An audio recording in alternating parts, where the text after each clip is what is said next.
સમાચારોમાં આગળ વધીશું। સમાચાર હવે વડોદરા બોટ કાંડને લઈને પ્રાપ્ત થઈ રહ્યા છે। વડોદરા બોટ દુર્ઘટના પછી વડોદરા મહાનગરપાલિકા એક્શનમાં આવી ગયું છે। પાલિકાએ ખાસ તકેદારીના પગલાં લેવાનું શરૂ કર્યું છે।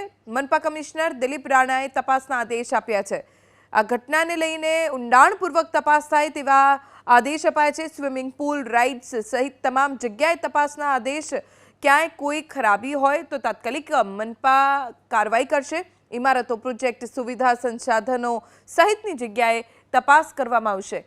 જરૂરી મંજૂરી, પરવાના, લાયસન્સ ન હોય તો તાત્કાલિક બંધ કરવા માટે પણ આદેશ આપવામાં આવ્યા છે। શહેરભરમાં તપાસ કરી 3 દિવસમાં રિપોર્ટ સોંપવા માટેની સૂચના આપવામાં આવી છે। તો મહાનગરપાલિકા કમિશનરે સક્રિયતા દાખવી છે અને બોટના ટેકનિકલ રિપોર્ટને સામેલ કરવામાં આવશે તપાસમાં।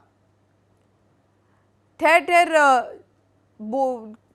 ક્યાંય પણ કોઈ કન્સ્ટ્રક્શન ચાલી રહ્યું છે, રાઇડ્સ હોય તો તેની પણ ચકાસણી કરવામાં આવશે। સાથે જ કોટિયા કંપનીએ વર્ષ 2018માં ખરીદી હતી 9 બોટ તેવી જાણકારી પણ પ્રાપ્ત થઈ છે। બાગ બગીચા કમ્યુનિટી હોલમાં મનપા કમિશનરે તપાસના આદેશ આપ્યા। બોટ દુર્ઘટના પછી વડોદરા મહાનગરપાલિકા સક્રિયતા દાખવીને તમામ જગ્યાએ ચેકિંગના આદેશ આપ્યા છે।